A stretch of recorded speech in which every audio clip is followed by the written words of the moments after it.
Hello, and welcome to a very, very special episode of the Essential Self-Care Podcast. This episode is in celebration of the 2-year anniversary of the show. So the very first episode of Essential Self-Care was recorded on October 26th, 2022. I was on the floor of my bedroom closet because that is where, if you don't know already, you can get the best audio in your house unless you have a recording studio at home. And so that's how I started. These days, I record most of my episodes in a true podcast studio. So it has certainly evolved quite a bit. It has evolved from solo casts to primarily virtual interviews to a combination of virtual and in-person interviews.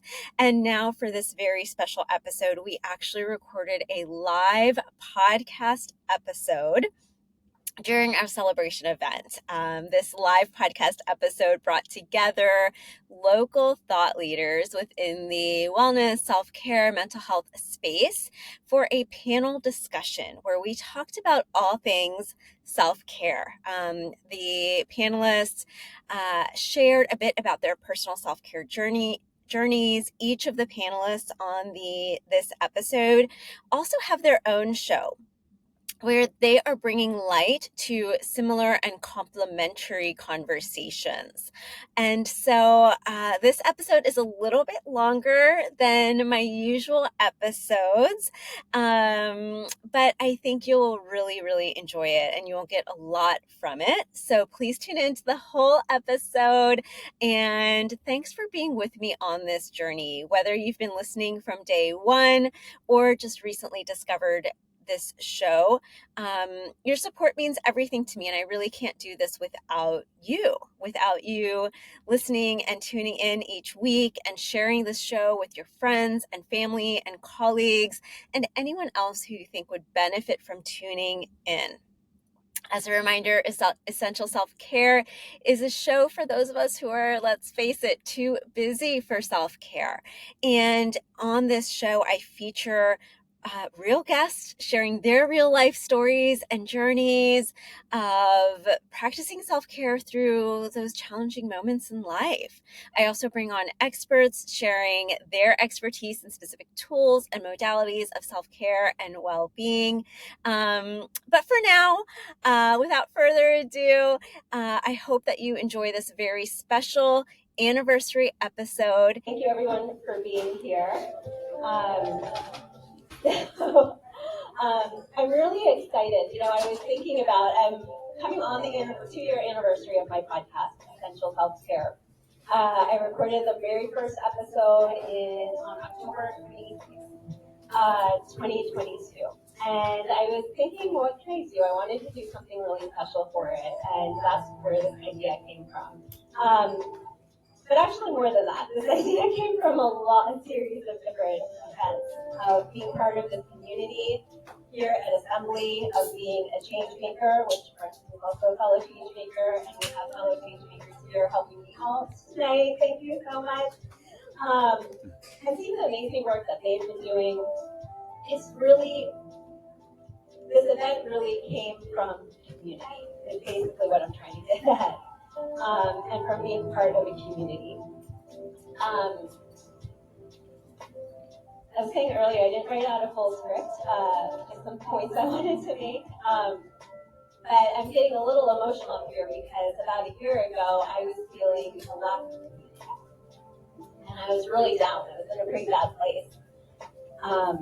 And I've intentionally taken steps over the course of the year to put myself in spaces and cultivate more community.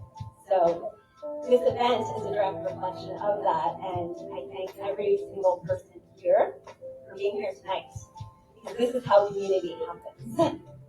I also want to thank my panelists here. Thank you for being here. I'm going to do very personalized introductions for each one of you, because every one of you means so much to me in unique ways. I want to thank Assembly for allowing us to use this beautiful space, for accepting me into their Changemakers program. If you're not familiar with it, The Assembly Changemakers is a program which is by application, and it's awarded to a select few people within the community for making a local impact using creativity and innovation. And I was awarded this their very first year, their inaugural year, 2023. I'm in my second year of the program, and it has been such a big part in building that community for me. So thank you, Assembly. Thank you to all of the volunteers who've been here and everyone who is also volunteered to lead a self-care activity station. So quick rundown of the show here. We're going to have a live podcast recording with a panel discussion until about 7:15. Then we're going to break out into, we have seven stations, seven amazing local experts in various aspects of healing and art and wellness who have volunteered their time to be with us tonight to facilitate stations. And so you'll have the opportunity to rotate through 3 different stations here tonight, about 15 minutes at each station. So let's break right down. Let's see, everyone had a name tag. Part of that was, my big interest in building community, and a big part of that is knowing who's in the room with you. So that's why I requested everyone to have a name tag. You'll notice everyone with orange name tags is either a volunteer or facilitating one of the self-care activity stations. So if you have any questions throughout, please just ask anyone with an orange name tag. This is being recorded right now, so please silence your cell phones and just be mindful of recording. So I'm going to have a seat and go ahead and introduce my panel here.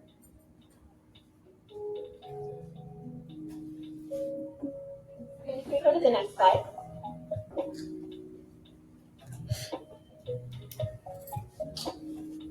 Okay, so Wendy Goldberg. I have what's written down, and then I have what I'm going to just share from what I know of Wendy and from my heart. So Wendy Goldberg is the host of Sundays with Wendy, where she provides insights on the healing journey to advocate for children and their families on the medical journey. She is also the founder of a CPA consulting firm and the Benjamin Goldberg Foundation.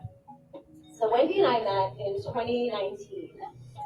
I had just moved back to the Hampton Roads area. I had lived here previously. I moved away for 8 very hard years. There was some good stuff in there too, but it's pretty hard.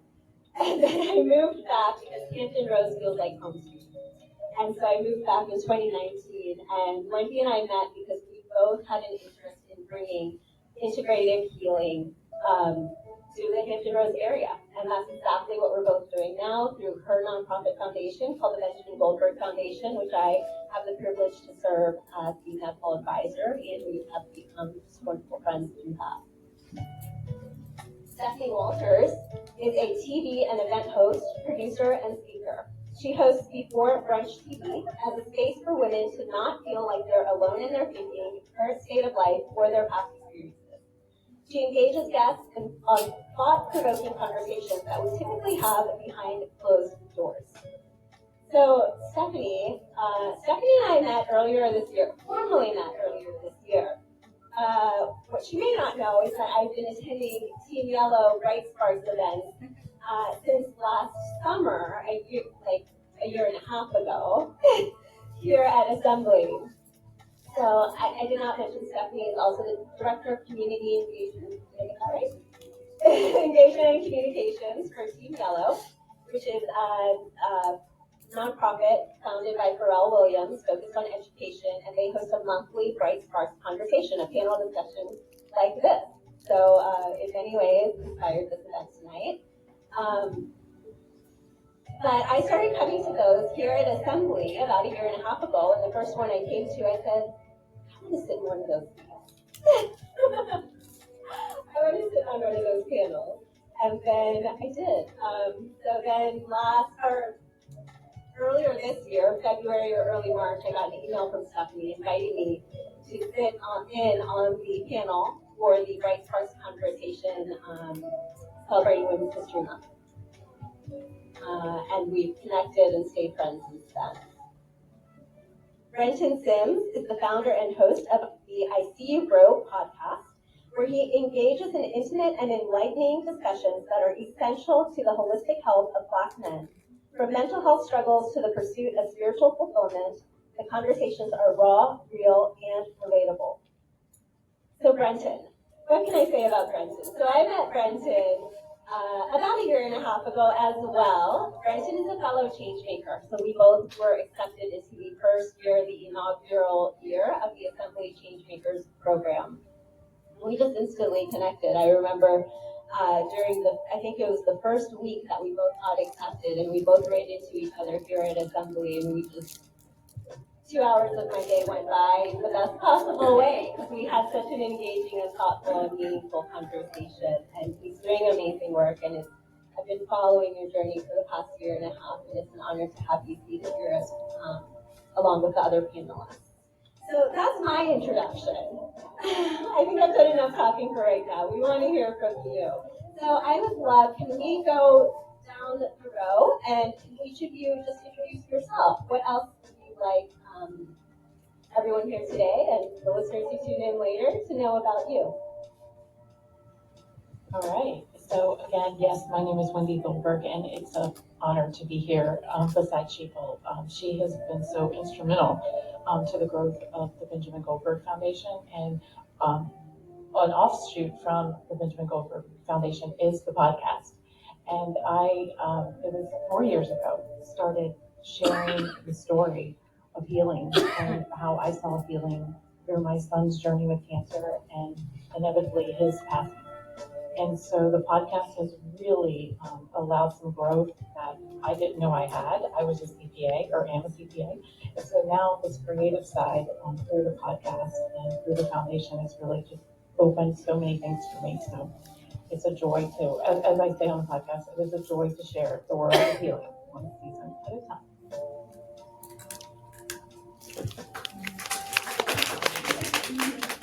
Hello. I have to first say it's very weird being on this side because usually I'm in your seat, and so it's very weird to be on the panel. But I'm so excited to be here. As she said, I'm Stephanie Walters, and I'm a TV personality, director of engagement and communications for Yellow. But also I have a TV show called Before Brunch, which I started about 4 years ago. And the tagline is women pouring into each other and then their glasses. And so it's like a celebration of like conversation of women, just having these really authentic conversations about stuff that we would usually have like in closed doors. It came about because some girlfriends and I were talking and we were just having a basic conversation over brunch. I was like, oh my gosh, you're going through that too. And these are like close friends. If you can imagine how you don't know what your either your close friends are going through because you're like, oh, they're too busy. I can't dump my stuff on them, or everybody just has life going on. I was like, ooh, I want to come up with a TV show called Before Brunch. So launched it. It was airing on different public access stations around the country. It took a hiatus. I had my daughter. That really inspired me to really just keep going. She's actually here with me tonight. She's 5, so you know, if you're a little rustling in the front, that's just her. But then I also just opened my own company called Dream Pusher, and it is a vision building and storytelling studio, and that's located inside the Mustard Seed Place in Portsmouth, which is all women-owned businesses. So I'm just really passionate about supporting women, about advocating for women, but also like building community with women. So yeah.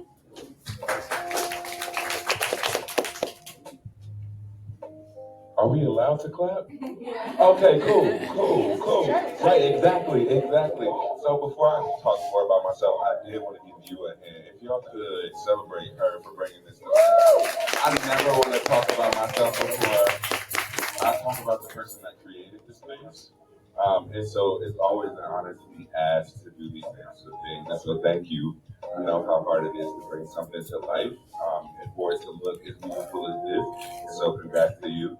I'm not going to talk about what I do because I just don't feel like it tonight. I don't feel like it. I will give y'all my drop that I usually do. Tell everybody, what's up, everybody? It's your boy Brenten. Even if I ain't your boy, you know I'm still your boy. I just like to introduce myself as a friend, a brother, a cousin, your favorite cousin from the cookout, you know. That was my favorite cousin back there. And I'm just like just somebody around the way, right? Somebody just like them, like outside of all the beautiful things that Stephanie mentioned. She does. She's a mother, right? We're real people. And so I'm trying to get out of this habit of talking about, because I can go for days, and that's why we're all here because of the things that we do, right? But I think what's special about all of us is like our heart is what we do. And so that's who I am. Just a normal guy with a heart that I sometimes can't stand, like I resent, right? It's kind of heavy, right? But just someone out here trying to make it alongside of, like you said, your friends. Try not to put too much on them, but be honest and vulnerable about your journey. And so, yeah, that's me, your boy.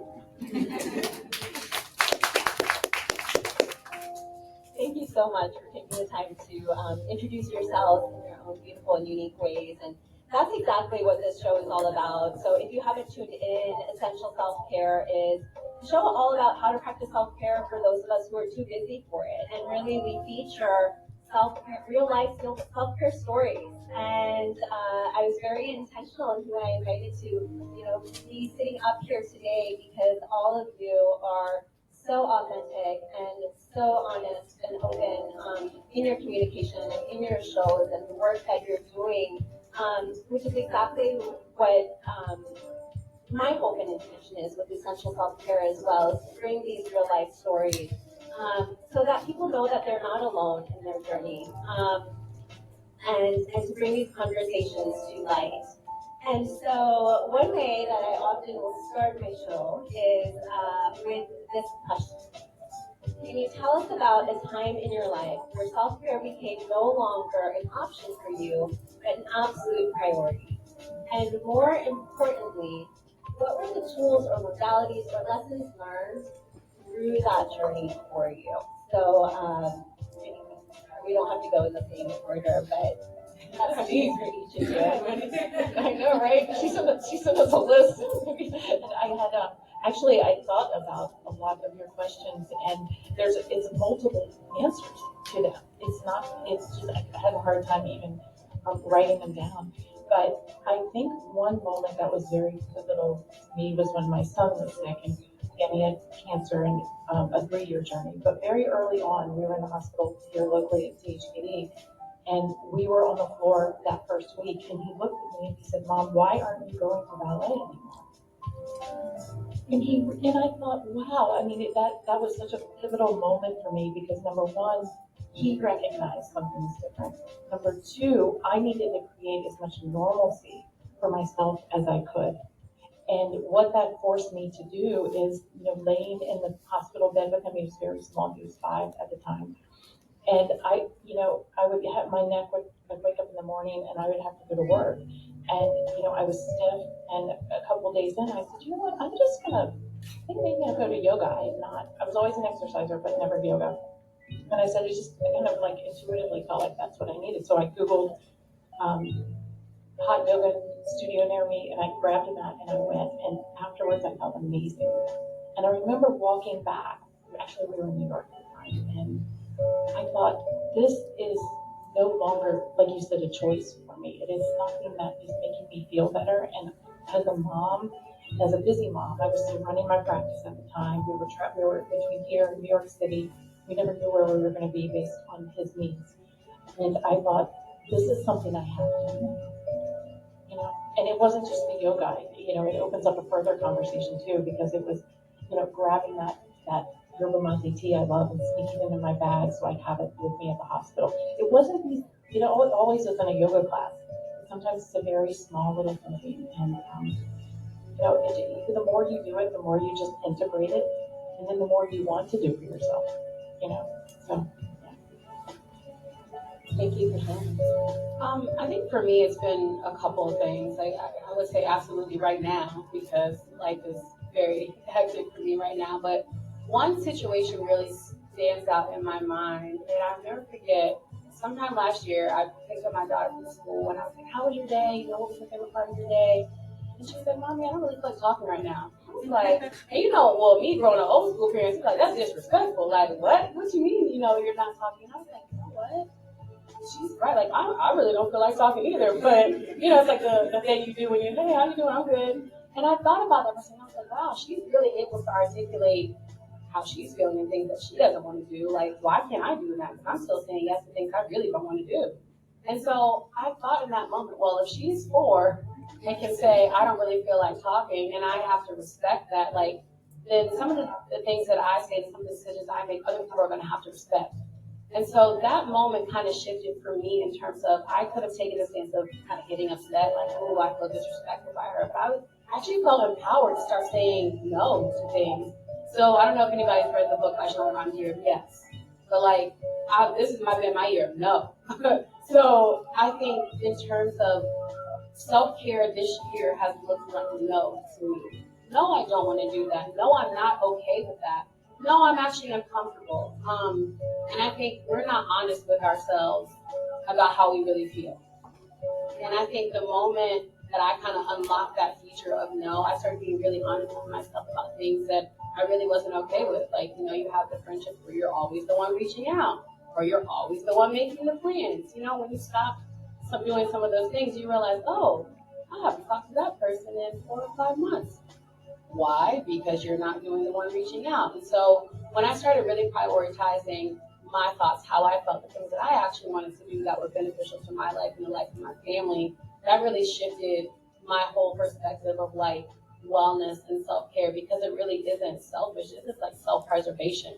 Because the things that I was doing that I really didn't want to do was like draining me, and I was always feeling just overwhelmed and overworked. And why don't I have enough time? I'm like, I'm too busy doing things for everybody else. What about me? And sometimes it looks like the dissolution of friendships, of relationships, of whatever you want to, insert here. And it's painful, but when you get to that other side, it's so worth it, because now you have enough to not only feel yourself, but to feel other people. That's good. That's good. My year, no, I'm learning that. How to, like, actually, no, that budget doesn't work for me. I learned that. Budget don't match my bills. Yeah, and it's like you can't, and you feel so bad because you want to serve so bad. But yeah, we can go on. Is anybody guilty of letting their mental health decline when circumstances aren't the way that you want them to look? So, like, maybe like a job loss, like you said, maybe like relationships or friendships might not be as blossoming as you want them to be. Short answer, that's what happened to me. I was laid off from a job. It was a beautiful job. I love what I was doing. I was working with young people. Community work is hard. Dealing with people in general is hard, but when you're called to it, you're willing to give whatever, right? And when that was over, and I was laid off, I felt like I had given my everything to everyone else except myself, and I felt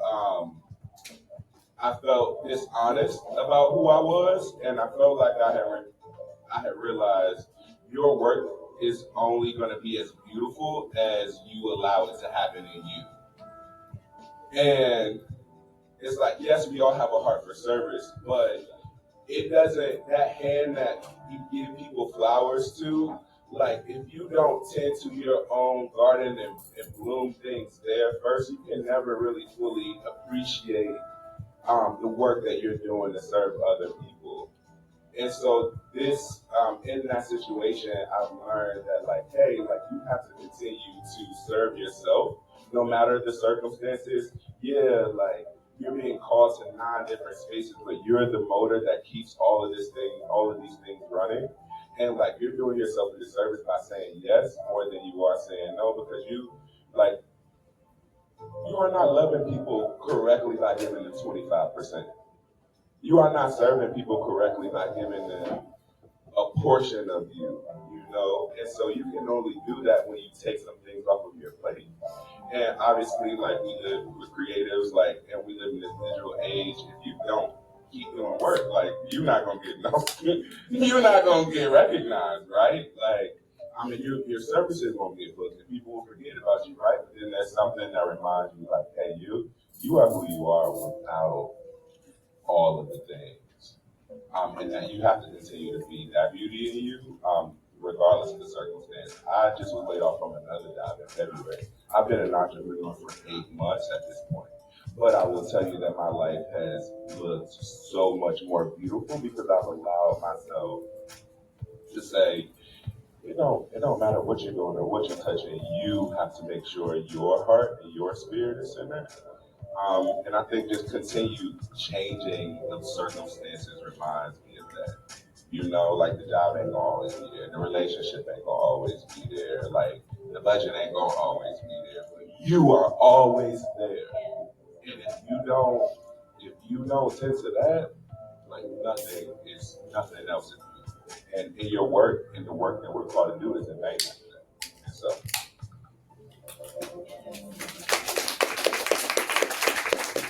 You all know why I invited these three people to speak with us today and share their journeys. Thank you so much. So much wisdom in what each of you shared, and through your real life journey.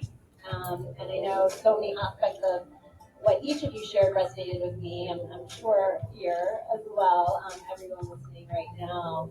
Um, a couple things that I want to reflect on, just kind of piggybacking on Brenten here. One of the sort of driving beliefs of Radiant Living Institute is that a radiant life starts from within, and it's exactly what you were speaking to there. Our external circumstances can change, and often do, because that is life. And in large part, that's what led me to creating Radiant Living Institute and then the Essential Self-Care podcast as well, right? The change in the job, the burnout, the divorce, all of those things, my own changing external circumstances and realizing, okay, but what is the one thing that would stay the same, present, me, right? And those external things are going to change, but it's that relationship with myself. How am I talking to myself? Am I offering myself compassion and grace through all of it, through the hard times and the good times, and allowing space for those good times as well, right? Allowing space for the hard times and the good times. But that's all part of this life journey. And if there's anything I want on this journey, it's to be able to experience life fully, and that's a big part of living radiantly to me.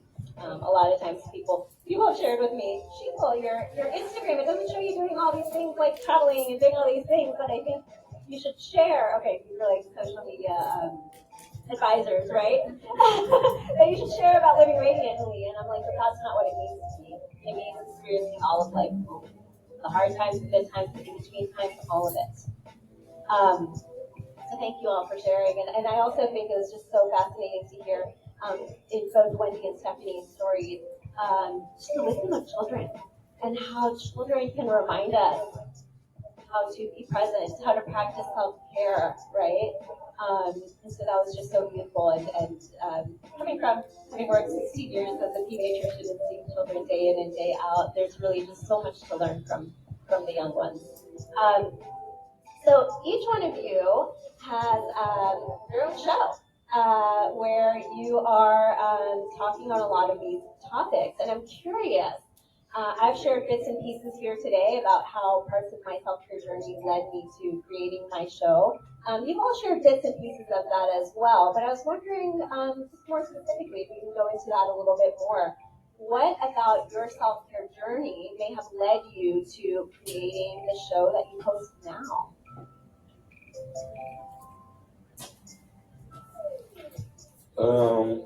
Honestly, sharing. I'm a sharer. I'm a storyteller. Like you all know as creatives, you want to share, and I'm really loud. I'm like, look, hey, like it's this discount down the street. Like, go get you those 2 turkeys. They 2 for 1 at Food Line. Like, I just am that guy, right? Like, I'm calling everybody, like, yo, you need to do that. And I think, like Stephanie said, just being amongst friends, and you realize, oh, you have the same thing going on, and especially with men of color, black and we don't talk. And if we do talk, it's like we rehearsed it. We know exactly what we're going to say. It's we give you a version we want to give you, right? But when that comes off and you see who each other are, you begin to want to share, and you begin to want to relate to people. And so honestly, it's just me being me and transparently wanting to share what has worked for me. Like, and honestly, if I'm being quite honest with you, I know what a lot of the stuff I'm talking about looks like because I've dealt with it. I don't think any of us do any of this stuff without a price. Like we have all paid for all of this stuff that we're talking about, and we're like, "Ooh, I just want to help somebody get through this easier," right? Essentially that's what it is. It's like I just want to help someone get through it easier, and really, it's helpful to me too. Like, yes, I get to talk, and really, I don't want to be seen. I don't even really want to be seen now, but like just a genuine love for just community, like you said, and wanting to share. That has been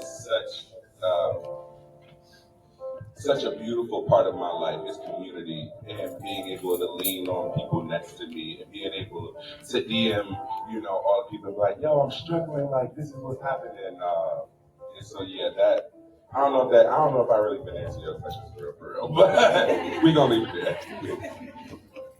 For me, it was, I think the first part of it was representation. Um, I came up with the idea of Before Brunch TV, obviously, as a way to kind of connect with people. But my first season came out, actually, I filmed it. I was really hesitant about even doing it. It's 2019. I just had my daughter, and I was just like, I need something just to like feel good. Like, I need to get back to myself. Not knowing that, like, after having a kid, you never get back to yourself. So, but I thought that was just going to make me feel better, right? And so I remember I finished filming in December of 2019. I was like, oh, I'm going to launch it in March, and that's the pandemic. Like, everything shut down on my birthday. The pandemic. I was like, oh, this is the perfect time for people to have these conversations. But somebody reached out to me, and I put the show out, and they were like, oh, is this show just for, Black women? I was just like, well, no. I mean, my first episode had, like, women, all women of all races. And I think for me, when I think about self-care, I think about the things that we're all going through, right? And there's an assumption within the media industry, and because I work in it, it's like if a Black woman is hosting a show, it's for Black people. Like, you don't say that about any other, race. Everybody watches it. So I really wanted to have this representation that, like, I'm a Black woman. We're going through the same things. We're going through the same struggles. This is about, like, collectiveness and building community. So that was really important for me in my show. And I even have the episodes where I have men on there talking about, so I do, like, one episode a season that has men on there. So this year I did one about men and body image. Because you never hear men talking about body image. I mean, you'll hear us talking about it all day long. But when you hear men on there talking about, like, their insecurities and talking about, it was so eye-opening. And so that was representation for me, too. And so for me, representation is a form of self-care because I feel like if you are able to not only see yourself, but be able to connect with somebody else who doesn't even look like you, who's going through the same thing, and there could be some level of healing in that. And the second thing I'll add to it is that the show has actually been really healing for me. So as you know, like being in a host seat, you really don't get to share your journey, and sometimes it is incredible not to have to. But also it can be like, ooh, like there's things that I've been going through that as I'm filming my season of my TV show, not that I can't publicly talk about it, I'm just not comfortable talking about it yet. But I know if I do, it'll heal somebody's journey. But also I'm getting like that power and that feedback and those like words of wisdom for me to even heal through what I'm going through silently that nobody might know. So I think it's like a really great exchange of energy in this whole like journey, and that's one of the reasons why I also started the show too, because I'm a storyteller, but I'm also like I love hearing people's stories, but I also like receive something from it too. So I think there's a level of equilibrium. I agree. I get something from it so deeply. But I was the reluctant podcaster.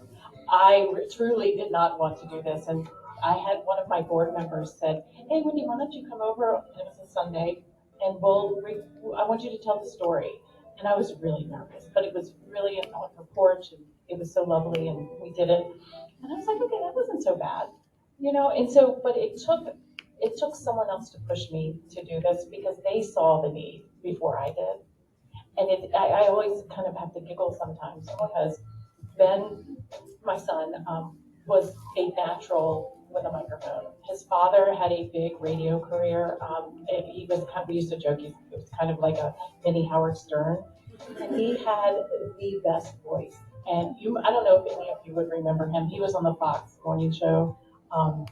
He's been on long time, but his name was Jeff Allen. And so I just remember being pregnant, and we would sit in his, what we called manland, with his room, and he had a microphone and like vinyls, all thousands all around the room, and I would just love to listen to him speak. So it is so funny that they left me the job with the microphone. You know, Ben is gone, and his father did also pass away a few years ago. And so here I am holding this microphone, and I sometimes just feel like I'm a channel, you know, for some of the things that they, with their ultimate divine wisdom, need to come through. So it's a lesson for me to sometimes check out a little bit, and for whatever needs to come through to come through. And we're in our 11th season now, and I have approached it very and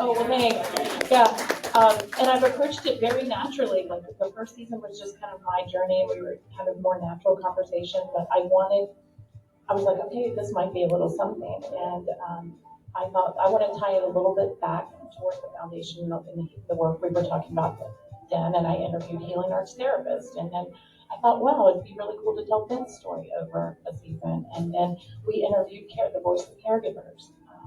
So, I mean, each season has evolved. We did one on which is kind of difficult on grief. But, you know, I feel like they're powerful, you know, and if someone else can get a little something from something I've experienced, I'm happy to share now. I'm more comfortable with it these days. Thank you, everyone. So I'm going a little off script, so I sent them some questions ahead of time to help them prepare, but I'm going off script here, you guys, sorry. Because each one of you, thank you for sharing the journey towards starting the show, and you've also shared a bit of the impact that the show has had on you as well.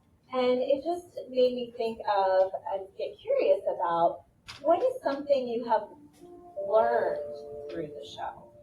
It could be either something that you learned through creating the show, hosting the show, maybe through some of your conversations with the guests, on any level that you feel comfortable to speaking to. What is something that you have learned through this journey of hosting this show, of having these intimate conversations with others on a podcast or show format? I mean, I feel like I've learned, and the more I go through this healing process, and I think it's not over. I think as long as we're here on this earth, we are here to heal something. And I learned, it's kind of like a mirror to myself sometimes. But I'm learning that it is an evolution, that there are so many layers to peel away for all of us. And to hear other people's stories and to sit back and not, like you said, not always have to share mine, and to hear what other people are going through. And I think that offers just such a different perspective, and a needed perspective for people. So the seasons that I do where it's one topic, but we hear from many people, I feel like it's fun. You know, it's cool. I learned how much people are really seeking somebody to just understand them. I mean, whether it's through telling their story or sharing their experience or just having somebody to sit next to them and be like, just in their presence, you know? But also how fearful people are of sharing their experience when it's going to be publicly shown. I try my best to make sure that the guests feel as comfortable. Like, look, pretend like there's no cameras. It's like a conversation on the couch, right? But people are afraid, and I think people are afraid because they're afraid of the judgment. Because when something goes out in public, it's like, well, now I can pick apart what somebody says, or you can take a soundbite and make it be what you need it to be. So one of the reasons, even why, going back to the last question when you started the show, like I don't want people to be afraid to share their truth, and whatever that truth may be, it's like you don't have to connect with it, but it's their truth. Like my truth is my truth, and it's not for you to, have an opinion about. And so I think that's what I've learned about people, is how many people are just seeking community, how many people are just afraid but want to share. Not that they don't want to, it's like they're just scared of the judgment. Yeah, that's good. I think for me, one of the things that I've learned about myself is that my vulnerability is a strength and not a weakness. That is my superpower. And I know that oftentimes, like you said, like, it's been many times I watched those clips and I'm like, oh, I'm not, let's not put that out. But then I also realized, like, no, like, sometimes I can't even resonate with the power that's within me. And so through the podcast and recording, I've learned how to love myself, learn to accept the freedom that comes with being able to share. But also one of the things that I've learned about other people, like you all said, is that they have such a delicate, beautiful story. And getting out of this mindset, sometimes you're so wrapped up in your own story that you don't allow anyone else to tell their own story. It's not that you aren't sensitive or empathetic. You can feel all of those things. But the active skill of listening is a skill. And it allows you to sit in like the lion's den with people. And like I like people so much better when I know them as people and not really as like, I don't even like myself. That's why I get so nervous because I'm like, I just want to be myself. I don't really want to put on this thing. And so it has allowed me to love people where they are, to know whether I would like to think that I'm a little judgy, right? Like we all are a little judgy. I mean, like, I'm lying. And so it has allowed me to like really stop doing that. Like everyone is so beautifully created and made, and the two guys that I sit on the podcast with, completely different guys. I'm in my corner. I look a certain way on the internet, but it ain't that.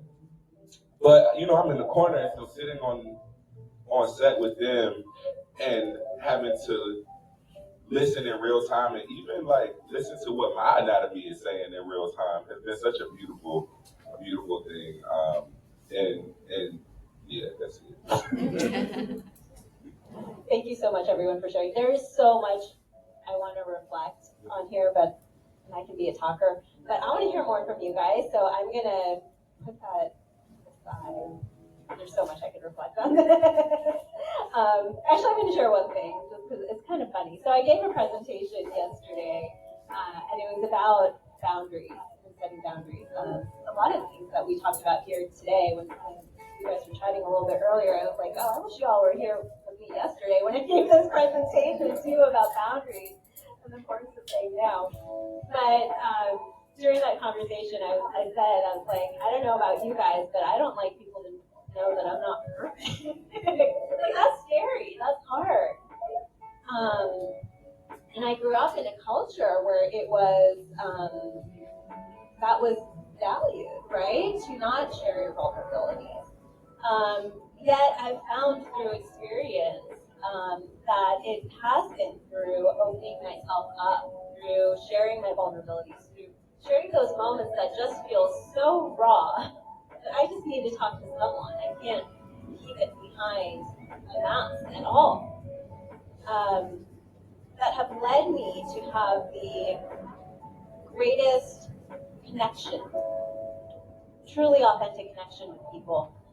It has opened up the door for them to share their stories, their vulnerabilities, and have allowed us to connect on such a deeper level, on a human level, right? And so it's really that aspect of it. I've come to see it as really embracing our own humanity. Now we all have these things. We all have these struggles. We all have these things that we perceive as imperfections. Yet there's so much beauty in that, right? It's all there for a purpose. So, on to another question. What is one piece of advice that you would give to your younger self, whatever age, whatever that means to you, about self-care, about your journey? Ooh, I would tell him, love yourself as much as you love other people. I would tell him the same intensity and passion that you have for the things that you care about yourself that way. Not in an arrogant way, right? And not in a way that like creates an ego in you, but like the same tenacity that we have for like I know for me, like, there's a certain energy about me. Like, you do something when you one of my people, right? If I could give myself that, like, advice, like, give yourself that own energy, because you'll keep from resenting the gift that, like, God has placed in you. I mean, I think that if I would have done that much sooner, I would, be like moving through here a little easier, right? So I would just tell them, like, love you as intensely as you love everything else. I would say trust yourself and really trust yourself. I spent so many years listening to what other people had to say, doing what other people thought I should be doing, just kind of, I don't know if anybody's like a go with the flow person, just like, I'm very enable, everything, no, everything's fine, everything's cool, everything's great, like, and then you wake up, you're like, no, this is not great, like, I am miserable, right? But I think we do that because we don't want to seem difficult. We don't want to, especially you have to for women, we don't want to seem difficult. We want to be easygoing, it's okay, or like, if you're in a relationship, no, it's fine, you want to be like the show girlfriend, you don't want to be called the crazy girlfriend. But when I look back on some of the experiences, situations that I've been in, whether it's relationships, whether it's with, professional career, friendships, there's so many things that I knew I should have just trusted myself, and I didn't. And so now, as a form of self-care, trusting myself and trusting, like, the words and the vision and the faith that God has given me, I run with that. And that's what I would tell my younger self, because I don't know if anybody looks back, if anybody's in their 20s and years, I'm young people. I'm still in my 20s, just kidding. But I look back in some of my 20s and like my college years, and I look back at myself like, girl, what were you doing? What were you thinking? Like, why did you do that? And everything wasn't super catastrophic or traumatic, but it was things that it might come up today and like, you just sit back and reflect sometimes, like, why did I even allow that to happen? It's because I didn't have enough confidence in my own decision making. And so now that I've gotten older, I'm like, nope, don't want to do that. Nope, can't do that. Oh yeah, I like that. So for me now, I would tell my younger self, trust yourself, trust your decision making, and you don't have to do what everybody else thinks you should be doing. I know, that's so great. It's a struggle though. Oh, every day. I think I would tell that little girl, like, I just see myself when you ask me that, like a 4-year-old, just innocent and pure, that it's all okay. Like, I think sometimes we go through life and there's a path and we're going to do this and it doesn't work out. And I think I have learned that there are no mistakes. And Brenten, you and I were talking a little bit on the rooftop earlier that it really truly isn't about like one right way. And I think healing is the same way. There's no right way to do it, and it's all going to be okay. And then there's beauty in finding creativity and finding with healing and talking about self-care. I mean, there's so many avenues. There's no one way to do it. And everyone can find that beautiful way inside of them. That's so beautiful. All three of those were such great reminders and advice. Love yourself, trust yourself, and know that it's all going to be okay. So I have one. I mean, I could keep chatting. Y'all know I could talk about this topic all day long. But I have one more question, and then I'm going to open it up to some audience. So my final question for you is, what does self-care mean to you? Specifically, what does essential self-care mean to you? For me, the essential part means it's non-negotiable. There are certain things that I've created in my life now that are non-negotiable, like working out, or I'll only take on, a project if it's not going to interfere with, my mental health or my child. I think it means just making things non-negotiable. Like, to me, be like, I don't have time to do that. I don't have time to work out. I don't have time. It's like, you make time for what you want to make time for. And so things being non-negotiable in my life, like, I plan my life around the things that are non-negotiable to me. So that is what essential self-care means to me. Yeah, I in my meditation every morning, I just kind of like, it was taught in one of my healing modalities to see yourself, like, program your day. So I just see myself as just this light little being, and I get up in the morning, go for coffee. I see myself in the various meetings, all of those things. And I think that it's just an important reminder that, we all are so powerful and that we don't always give ourselves the credit for that. Yeah. Yeah, no, essential self-care to me is all of those things. But I think essential self-care recently has been like giving myself some. Like I see my niece in my head, and she's one, and so like she's at this age now where like she don't want her baby food no more. She want what you got, and like she like, well, whatever it is, it's a lemon. I want it. And I see myself that way. Like at the end of the day, like you've been giving out all of this. Like I want something now, you know. And for a second, I used to think I was so irritable. I was like, why are you always in a bad mood? Like anybody call you, and I start to realize, like, no, you're not. You're not irritable. It's because you've been giving everything else out to everyone else except yourself. And now you like raging out at the end of the day. You think that you're crazy. No, like you have been at work. You answer all your mama calls. Like you being a nice brother. You smiling and waving even when you don't want to. You saying, have a good day in the email. That's BS. Like you don't wish that actually. Like I didn't want to do that. But sometimes I don't want to say it. And so it's just like giving myself some, like that's essential self-care. At the end of the day, and if I'm noticing like I'm a little annoyed, it's like that's my indicator something goes off. It's like you need to do something for yourself. Even if like I treat myself like a child now, like in between things, like I take them up. Like you know how you have to tell kids like, okay, after this, next we're gonna do this. I do that same thing for myself. Like after this, we're gonna do this, and you're gonna like rest and grab some water because, and like, I'm giving myself some, and like that is a non-negotiable. Like I'm out here being nice to y'all. Like I used to work at a church, and I noticed, and I almost don't want to tell the story because I don't want to judge, but I noticed that people were so nice to everybody out in public, but then when you kind of like got them like with their families, like they weren't the best person, and I was like, I don't want to be that. Even with myself, I'm nice to all of you guys. I refuse to be sitting there smiling and grinning in your face and then go home and be annoyed with me and don't even want to look at me. Like I'm gonna do what I want to do.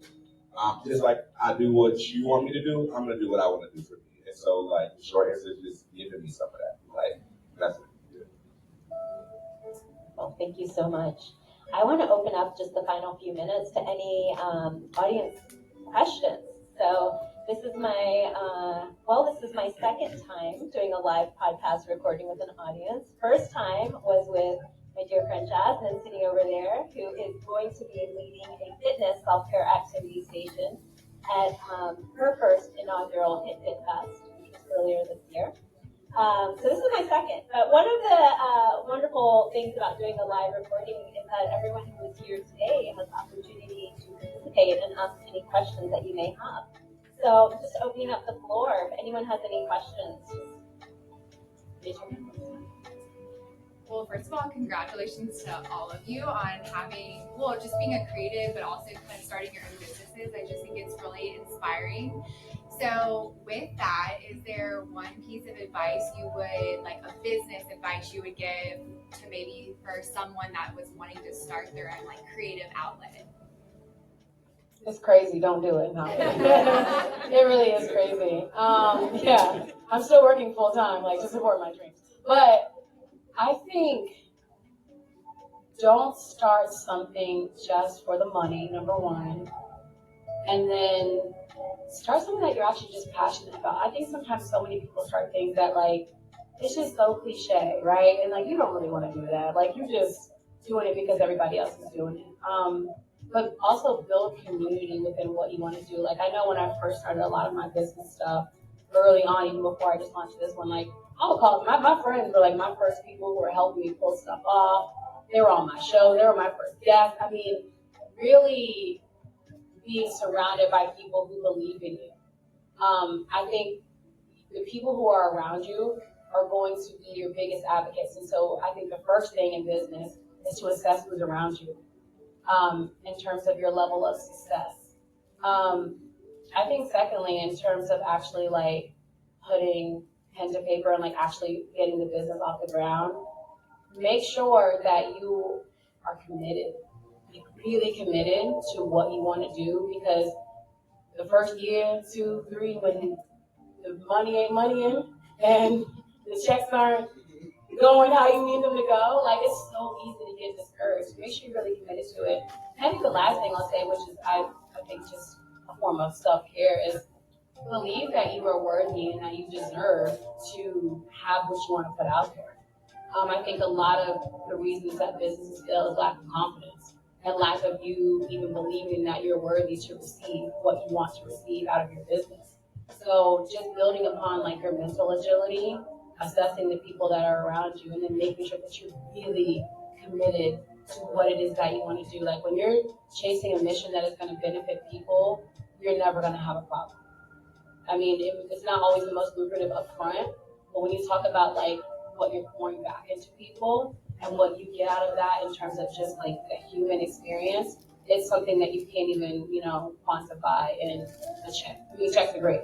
Checks are great. But just knowing that somebody said, hey, you changed my life, or what you said really like empowered me and made me go this whole different direction. That's what you do it for. And I can speak to it from the nonprofit side, because I was of course, a CPA, and I knew a lot about nonprofits, but I never had started my own. And so when I did, I wasn't quite sure, what it was going to do. And, I can sit back 6 years later and be very proud of the work that we have done. But, it's sometimes you just have to wait. It's like my dad used to say, delayed gratification, because I know the business stuff is easier for me. The CPA work, that's easier for me to stay on track. But with opening yourself up, like we've used the word vulnerability here, so I'm leading with an totally open heart, and we are asking for money from people to hear our story and to change other people's stories. So I really had to step outside of my comfort zone to do that, but I'm so glad I did, because I'll hear something like just this year, there's the Benjamin Goldberg Playroom at CHKD. And so we have funded that, and there's therapies that now are supported through there, music, yoga, art. And we don't hear a lot from the families or the hospital in general. I mean, we'll ask how many people went through the playroom, but we always don't, hear how the money that we're, or the time and energy and advocacy of the years of it. So I heard a family say, and I was just kind of taken back that her son said that he had a brain tumor and he's now fine, thank goodness. But when he goes back to the hospital for his checkups, that he does not even really think about the treatments and the chemo. He remembers the therapies and all the fun he had in the playroom. So sometimes when those really hard days, I mean, there's been times where I thought, I don't know, where are we going to get the next donation from? And I think that I just think back to some little gesture that someone said, and it just really keeps me going.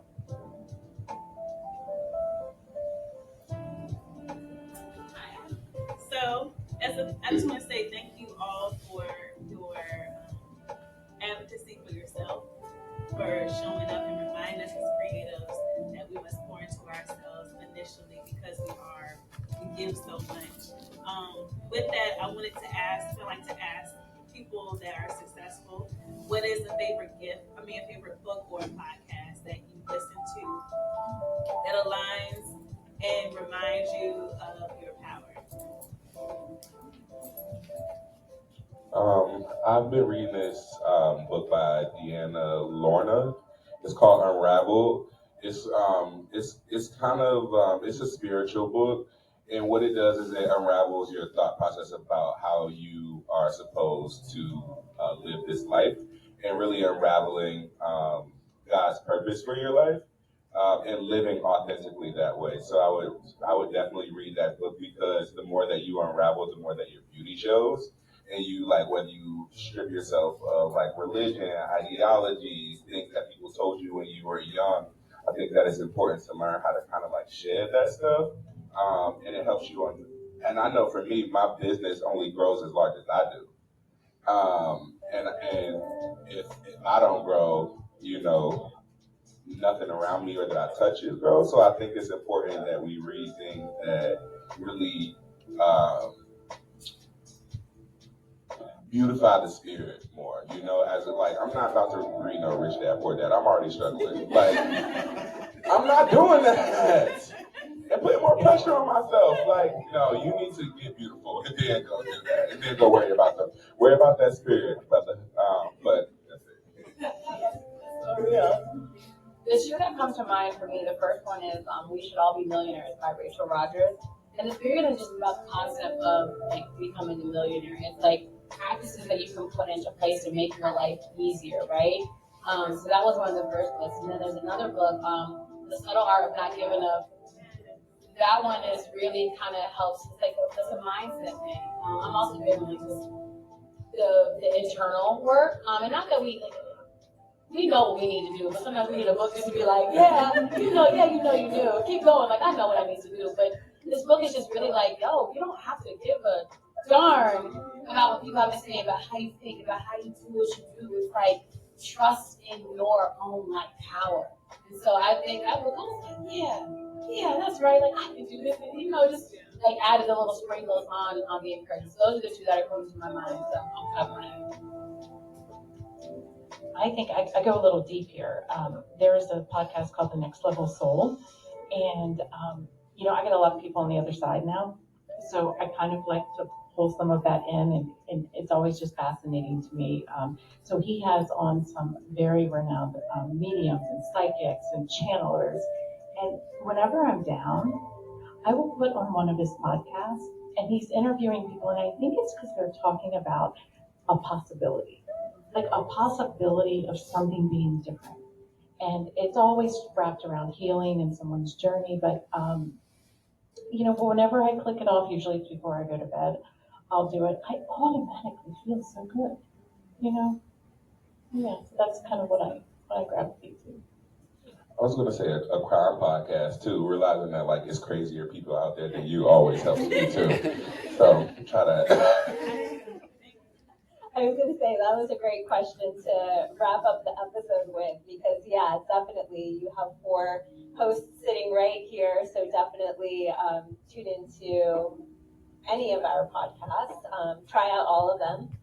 See what resonates with you. I always say that self-care is different from each and one of us. That's part of the reason that I bring on so many different guests sharing their stories and different tools and modalities on my show because we can be so hard on ourselves and think that, self-care has to look a certain way. Okay, I'm stressed. Everyone tells me I should try yoga. Okay, I don't have time for it. And then we put more pressure on ourselves, right? And then we just get more stressed. And so that doesn't help anyone. So knowing that self-care can look different for each of us, I think is really important. And that's one of my intentions as a big takeaway to anyone who listens to my show, to expose them to lots of different journeys and paths and modalities and tools. So that being said, check out each one of these shows. Essential Self-Care, Sundays with Wendy, Before Brunch TV, I See You Grow.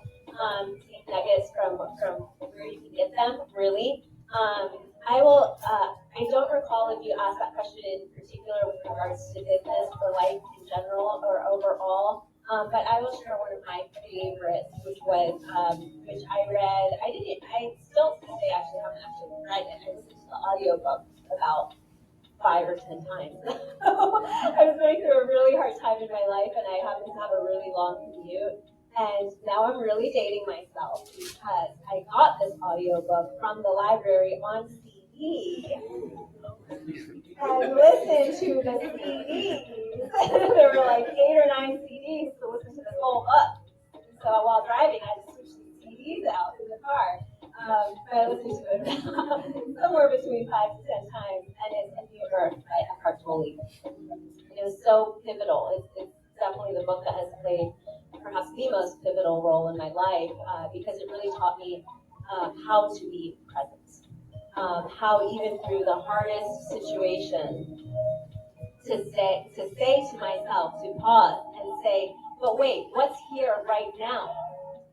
Right now, I'm sitting here in community with this room full of wonderful people who have all come together tonight. That's what's going on right now, right? No matter what else is going on in my life, right? So it taught me how to be present, which for me has been a really powerful tool and practice of self-care and a continual practice. I don't think I will ever master it in my lifetime, but I have moments of it. And those moments give me peace.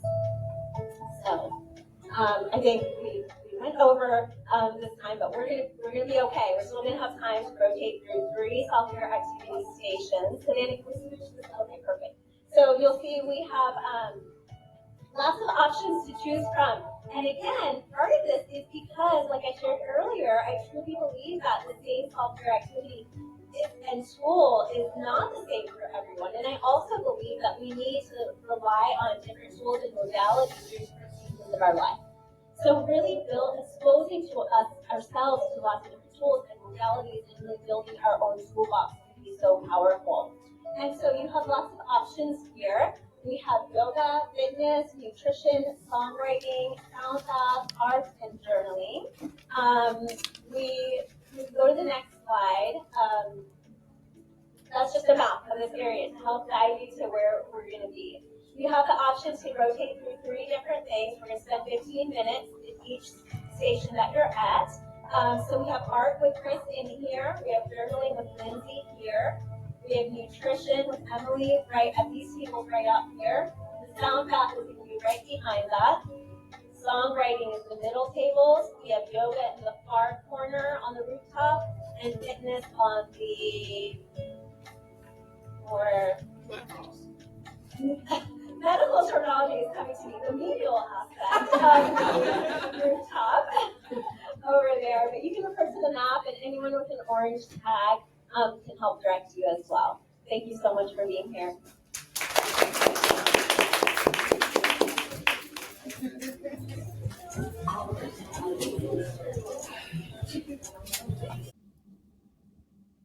Thank you so much for tuning into this special anniversary episode of Essential Self-Care. As always, your support means the world to me, and this show can only exist because of you, my dear listeners, who tune in week after week. So whether you have been following along since the show started or have recently discovered the show, thank you so much for being here. If you have been enjoying the show and if you enjoyed this episode, please be sure to subscribe to the channel on your favorite podcast platform, leave a review, and consider sponsoring the show. The show can only continue to go on through your support, and supporting the show through any of those means is a wonderful way to keep it going. If you are interested in sponsoring the show or sponsoring an episode or two, please reach out to me directly. You can go to radiantlivinginstitute.com and use the contact form, and let's get started. I also just love hearing from you in general. I love hearing your biggest insights and takeaways from the show. I read and reply to all messages myself, so feel free to reach out to me using that contact form on my website, radiantlivinginstitute.com, or reach out on Instagram or LinkedIn.